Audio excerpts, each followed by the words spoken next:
ములుగు జిల్లాలో కురిసిన వర్షాల వల్ల పచ్చని చెట్లు కూడా నేలకూలాయి. గతంలో ఎప్పుడూ లేనంతగా ఈదురుగాలులతో కురిసిన వర్షానికి ములుగు జిల్లా తాడ్వాయి అటవీ ప్రాంతంలో వేలాది చెట్లు నేలమట్టమయ్యాయి. సుమారు 500 ఎకరాల అటవీ ప్రాంతంలో 50,000 చెట్లు నేల కొరిగినట్లు అంచనా వేస్తున్నారు అటవీ శాఖ అధికారులు.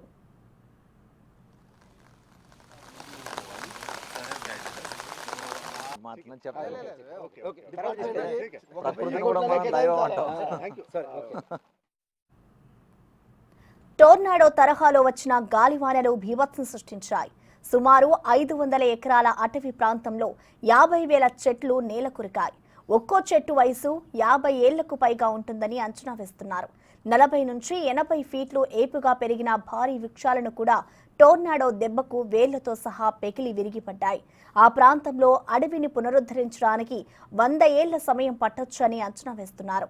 మరింత సమాచారాన్ని మా ప్రతినిధి వేణు అందిస్తారు. ఆగస్టు 31వ తేదీ తెల్లవారుజామున ములుగు జిల్లాలోని దట్టమైన అటవీ ప్రాంతంలో వాయుగుండం సంభవించింది. దీని ప్రతాపానికి దాదాపు 500 ఎకరాల్లో పూర్తిగా చెట్లు, భారీ వృక్షాలు కూడా నేల కొరిగిపోయాయి. ప్రస్తుతం మనము ఎక్కడైతే వాయుగుండం పూర్తి స్థాయి లోపల అడవిని సర్వనాశనం చేసి నామరూపాలు లేకుండా చేసిందో అదే ప్రాంతంలో మనం ఉన్నాం. ఒకసారి చూడొచ్చు, భారీ వృక్షాలు సైతం వేర్లతో సహా పెకిలించబడి పూర్తిగా నేల కొరిగిపోయాయి. ఇదే విధమైనటువంటి పరిస్థితి 500 ఎకరాల లోపల ఇదే విధంగా ఆ సుడిగాలి చెట్లన్నిటిని కూడా తుడిచిపెట్టుకుపోయింది.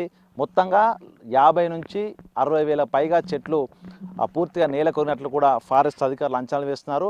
3 రకాల డ్యామేజ్, ప్రధానంగా 500 ఎకరాల విస్తీర్ణం లోపల పూర్తిగా ఒక్కొక్క చెట్లు ఈ విధంగా వేర్లతో సహా మొత్తం పెకిలించబడి నాశనమైన పరిస్థితి కనిపిస్తూ ఉంది. ఇట్లా మనం చూడవచ్చు, ఇక్కడ ఇది భారీ చెట్టు, ఒక్కొక్కటి దాదాపుగా 8 నుంచి 9 టన్నుల వేటినటువంటి ఇంత భారీ వృక్షాలు కూడా వేర్లతో సహా పెకిలించబడ్డాయి. ఇంతటి స్టాండర్డ్గా ఉన్నటువంటి వేర్ల వ్యవస్థను కూడా పూర్తిగా తెంపేసింది. మనం ఒకసారి ఇక్కడ చూస్తే ఈ చెట్టుకు సంబంధించినటువంటిది ఈ యొక్క వేరు, ఇంత భారీ స్థాయి వేరు, ఇంత స్టాండర్డ్గా ఉన్నటువంటి వేరు, ఒక్కొక్కటి ఇట్లాంటి భారీ వేర్లతో చుట్టూ పూర్తిగా ట్యాప్ రూట్ సిస్టము భూమి లోపలికి చొచ్చుకుబడి స్టెబిలిటీగా ఉన్నటువంటి ఇంత భారీ వృక్షాలు కూడా మొత్తంగా పెకిలించి పూర్తి స్థాయి లోపల నేల కొరిగిన పరిస్థితి కనిపిస్తోంది. ఇక కొన్ని చోట్ల ఈ విధంగా వేర్లతో సహా పెకిలించబడితే మరికొన్ని చోట్ల పూర్తిగా ఆ చెట్లన్నీ, భారీ చెట్లన్నీ కూడా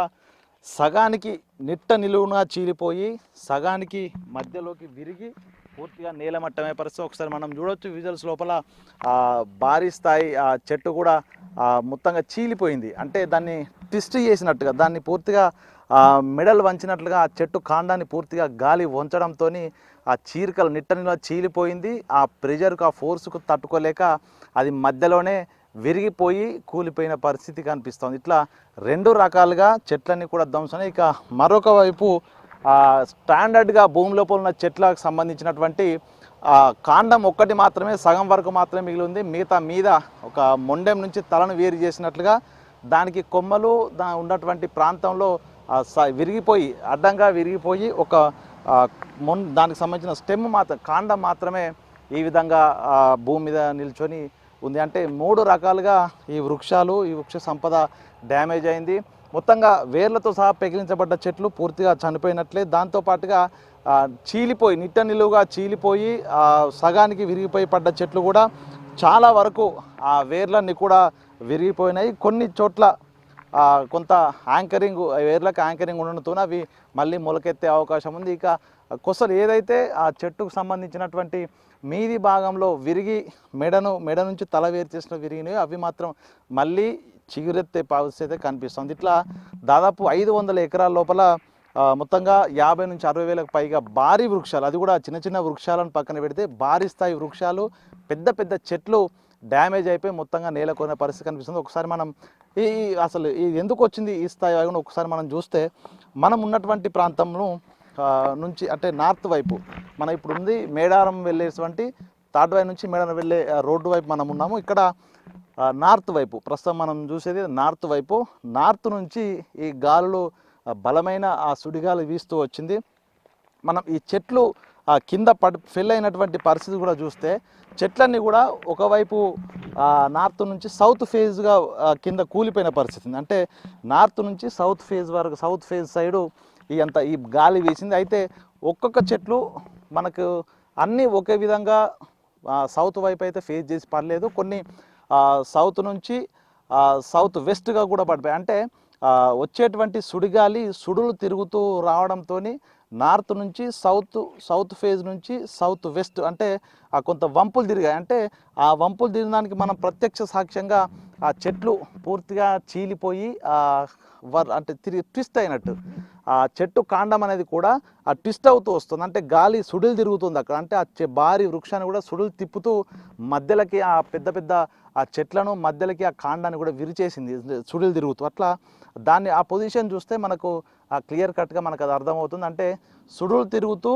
దాదాపుగా 2 కిలోమీటర్ల వెడల్పుతోని మనం ఉన్నటువంటి ప్రదేశం నుంచి మొదలుకుంటే 2 కిలోమీటర్ల వెడల్పుతో ఇదే సుడిగాలి దాదాపుగా ఒక 14 కిలోమీటర్ల వైపు కూడా అంత దూరం ఈ సుడిగాలి అలాగే తన బీభత్సం సృష్టిస్తూ వెళ్ళి తన దారి వెంటున్నటువంటి భారీ వృక్షాలన్నింటినీ కూడా ధ్వంసం చేస్తూ పోయింది. చెట్లే కాకుండా కరెంటు పోల్స్ కూడా పూర్తిగా ధ్వంసమయ్యాయి. సో మొత్తంగా ఇందులో అసలు ప్రాథమిక అంచనా ప్రకారమే 50,000 నుంచి 60,000 చెట్లు ఉంటాయంటే భావిస్తున్నారు. కానీ ఫారెస్ట్ అధికారులు దీనికి సంబంధించి కౌంటింగ్ కూడా మొదలుపెట్టారు. పూర్తి స్థాయిలో పక్కా లెక్కలు కేంద్ర ప్రభుత్వం అందించాలని చెప్పడంతో ఫారెస్ట్ కన్జర్వేటర్స్ కూడా నిన్నే రావడం జరిగింది. వాళ్ళంతా అసలు ఏం జరిగింది ఇక్కడ, అసలు ఎందుకు ఈ విధమైన ప్రళయం సంభవించింది, ఇంత స్థాయి విధ్వంసం ఎందుకు జరిగింది అనేది కనుక్కునేందుకైతే ప్రయత్నాలు జరుగుతున్నాయి. దాంతోపాటుగా ఆ రోజు అంటే ఆగస్టు 31 నాడు ఈ ప్రాంతం లోపల వాతావరణం ఎట్లా ఉంది, ఆ రోజు మిడ్నైట్ వరకు వాతావరణం ఎట్లా ఉంది,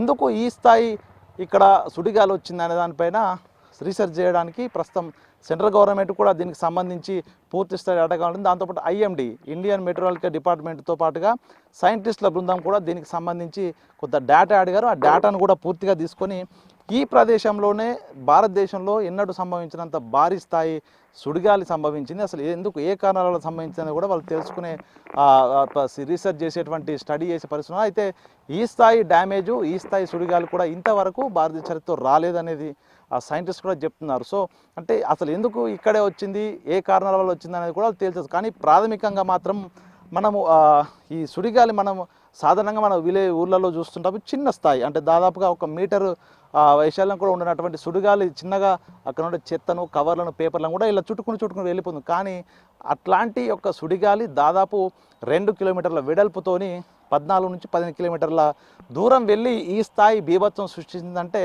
ఏం జరిగి ఉంటుందనేది ఇప్పుడు సైంటిస్టులు తేల్చాల్సిన పరిస్థితి ఉంది.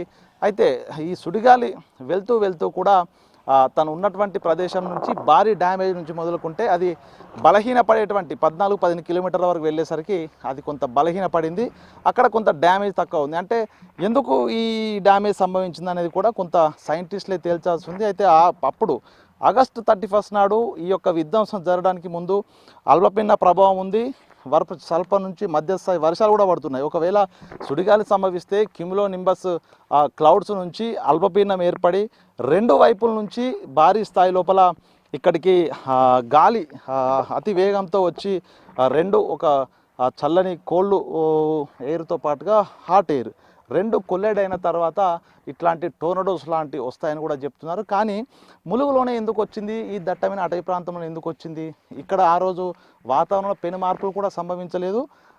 దాదాపుగా ఉమ్మడి వరంగల్ జిల్లా వ్యాప్తంగా కూడా ఒకే రకమైన వాతావరణం ఉంది. అదే రోజు ఒక మహబూబాద్లో మినహాయిస్తే మిగతా 5 జిల్లాల లోపల కూడా మధ్యస్థ వర్షపాతం నమోదైంది. కానీ ఈ ప్రాంతం లోపల అట్లాంటి వెదర్ మార్పులు ఎందుకు జరిగాయి, అసలు అనూహ్య మార్పులు ఎందుకు జరిగాయి అనేది ప్రస్తుతం తేల్చాల్సింది. అంతా ఒక మిస్టరీలుగా అనిపిస్తుంది. ఒకవేళ ఈ అడవి ప్రాంతంలో కాకుండా పక్కనే మేడారము ఇటు తాడ్వాయి ఉంటుంది, ఒకవేళ మండలాలకు సంబంధించినటువంటి పరిసర గ్రామాలు ఉన్న హ్యామ్లెట్ విలేజెస్ ఉన్నాయి. సో అట్లాంటి పరిస్థితి లోపల ఈ యొక్క హరికేన్ లాంటి పరిస్థితి ఈ టోర్నడోలో వస్తుంటే అసలు పరిస్థితి ఏంటి, ఆ గాల్లోనే భారీ వాహనాలు కానీ ఇండ్లు కానీ పూర్తిగా కొట్టుకుపోయే పరిస్థితి ఉండేది. అంటే ఆ చెట్లు కొన్ని ఔషధాలకు సంబంధించిన చెట్లు కూడా పూర్తిగా ధ్వంసమయ్యి దాంతోపాటుగా ఇదంతా అభయారణ్యం, ఇక్కడ జంతువులు పక్షులకు కూడా నిలయంగా ఉండేటువంటి ఈ అడవిలో దాదాపు వేల సంఖ్యలో పశువులు కూడా ఉండే అవన్నిటి కూడా చనిపోయి ఉంటాయని కూడా భావిస్తున్నారు. సో మొత్తానికి ఈ డ్యామేజ్ ఇంత స్థాయిలో జరిగిన తర్వాత దీనికి సంబంధించి మూల కారణాలు ఏంటిది, భవిష్యత్తులో దీనికి రాకుండా ఏం చేయాలనేదే ఇప్పుడు కేంద్ర ప్రభుత్వము సైంటిస్టులు తేల్చాల్సి ఉంది. రాష్ట్ర ప్రభుత్వం కూడా దీనిపై సీరియస్గా దృష్టి సారించి పూర్తిస్థాయి డేటా కావాలంటూ ఫారెస్ట్ అధికారులు కూడా చెప్పింది. సో మొత్తంగా ఈ ములుగు జిల్లా అడవి లోపల, దట్టమైన అడవి లోపల జరిగిన ఈ విధ్వంసానికి సంబంధించి పూర్తి డేటాను ప్రభుత్వం అధికారికంగా వెల్లడించాల్సి ఉంది. దీనికి సంబంధించి రిస్టోరేషన్ అంటే దాదాపు 500 ఎకరాల్లో ఉన్నటువంటి ఈ అడవి విస్తీర్ణం కూడా పూర్తిగా ధ్వంసమైపోయిన నేపథ్యం లోపల బడ్జెట్ కేటాయించి ఈ చెట్లను రిజ్యువనేషన్ చేయడము, రీప్లేస్ చేయడం, అంటే పూర్తిగా చెట్లు చనిపోయిన చోట రీప్లేస్ చేయడము, కొత్త చెట్లను నాటడము, అదేవిధంగా మిగతా చోట్ల కొన్ని కూలిపోయినటువంటి చెట్లను తిరిగి చిన్న చెట్లను కూడా రిజ్యువనేట్ చేసే విధంగా ప్రయత్నాలు చేయడం ఇప్పుడు ప్రభుత్వం ముందున్నటువంటి గురుతర బాధ్యత. మొత్తానికి ములుగు జిల్లాలో జరిగినటువంటి ఈ విధ్వంసం, ఈ మహాప్రళయము రేపు భవిష్యత్తులో దేనికి సంకేతం అనేది కూడా ప్రస్తుతం చర్చలు కూడా సాగుతున్నాయి. దీనికి సంబంధించి సైంటిఫిక్ రీజనాలు తెలిస్తేనే తప్ప దీనికి ఎందుకు ఈ విధంగా జరిగింది, రేపు భవిష్యత్తు లోపల ఎట్లాంటి ప్రికాషన్స్ తీసుకోవాలని కూడా తెలియాల్సిన పరిస్థితి ఉంది.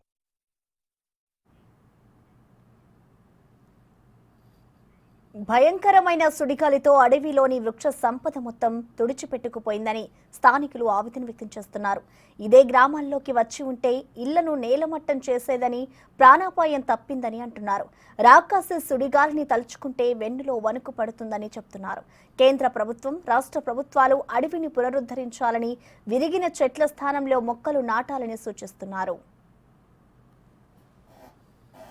అన్ని రకాల చెట్లు, భారీ వృక్షాలు నేలమట్టమైన పరిస్థితి కనిపిస్తూ ఉంది. అసలు అందులో ఏం జరిగిందనే కారణాలు ప్రభుత్వం అన్వేషిస్తుంటే, మరోవైపు స్థానికుల్లో మాత్రం ఎప్పుడు అట్లాంటి పరిస్థితులు మళ్ళీ తమ గ్రామాలకు వస్తాయనేటువంటి భయాందోళనలో ఉన్నారు. అసలు స్థానికులు ఈ ఘటనపై ఏమనుకుంటున్నారు, అసలు ప్రభుత్వానికి వాళ్ళు ఏం చెప్పదలుచుకున్నారు, వాళ్ళ ఆవేదన ఏందో ఒకసారి వాళ్ళ మాటలో విందాం.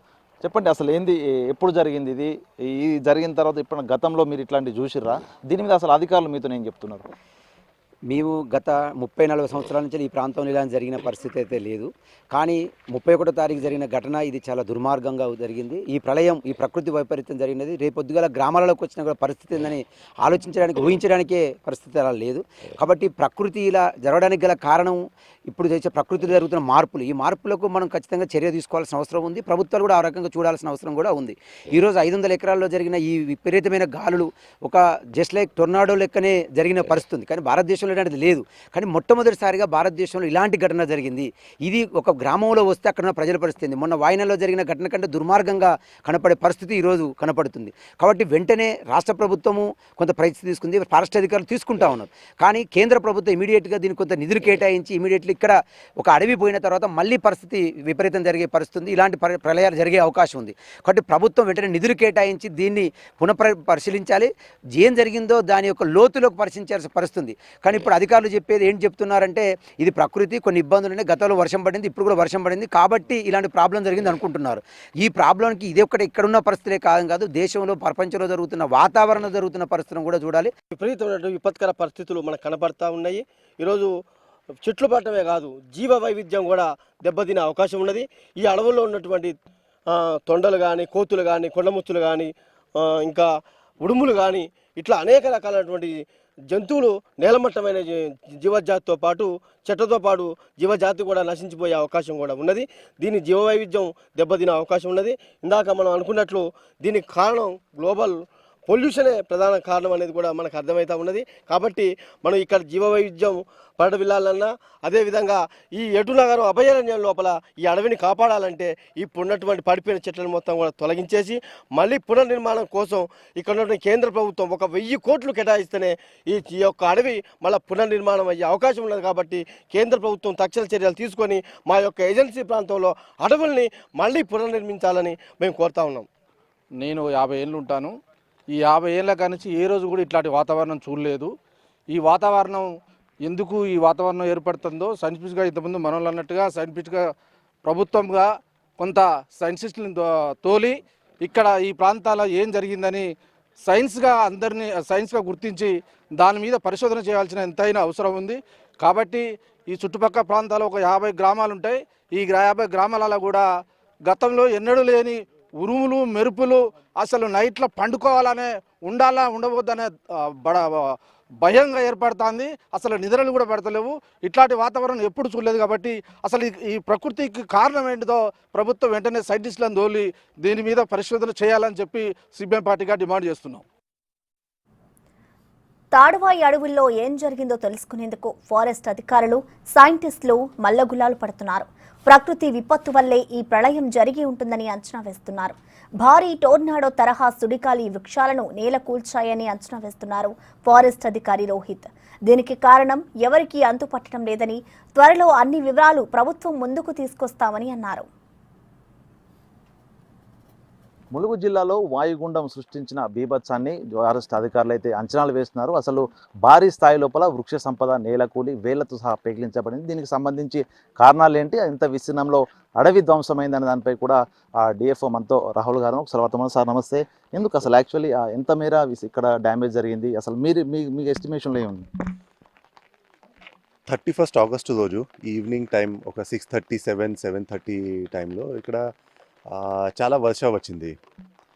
వర్షంతో పాటు స్ట్రాంగ్ విండ్స్, హెవీ గేల్ అది వచ్చింది. సో ఆ హెవీ గేల్ వచ్చినప్పుడు చాలా ప్రెషర్ క్రియేట్ అయి ఉన్నాయి. ఇది ఒక థియరీ. ఆ హెవీ ప్రెషర్తో ఈ అన్ని చెట్టు పడిపోయి ఉన్నాయి. కొన్ని చెట్టు బ్రేక్ అయి ఉన్నాయి. కొన్ని క్రౌన్స్ అంటే బ్రాంచెస్ విత్ లీవ్స్ అది బ్రేక్ అయి ఉన్నాయి. So this happened on 31st August because of localised climatic condition అంటే it is very difficult to predict ఈ లోకలైజ్ కండిషన్ ఎట్లా ఫామ్ అవుతుంది, ఎక్కడ ఫామ్ అవుతుంది. సో ఈ లోకలైజ్ కండిషన్ ఎట్లా ఫామ్ అయింది, అదే కోసం IMD Indian metrological department and NRSC national remote sensing centre వాళ్ళతో డిస్కషన్స్ జరుగుతుంది. వాళ్ళ సెటిలైట్ డేటా కానీ మెట్రలాజికల్ డేటా కానీ వాళ్ళతో తెలుస్తుంది. సో ఇది జస్ట్ ప్రిలిమినరీ అనాలిసిస్ ఉంది రైట్ నౌ. దాదాపు ఒక 200 హెక్టర్స్ అంటే 500 ఏకర్స్లో ఇది ఎఫెక్ట్ అయి ఉన్న ఏరియా ఉంది. ప్రిలిమినరీ ఎస్టిమేట్ చేస్తే ఒక 50,000 trees have been felled. So ఇది one of its kind in the country ఇక్కడ జరిగింది. ఫస్ట్ స్టెప్ ఇక్కడ క్లీనింగ్ ఉంది. క్లీనింగ్ అంటే ఇక్కడ చాలా చెట్టు పడిపోయి ఉన్నాయి. సో అది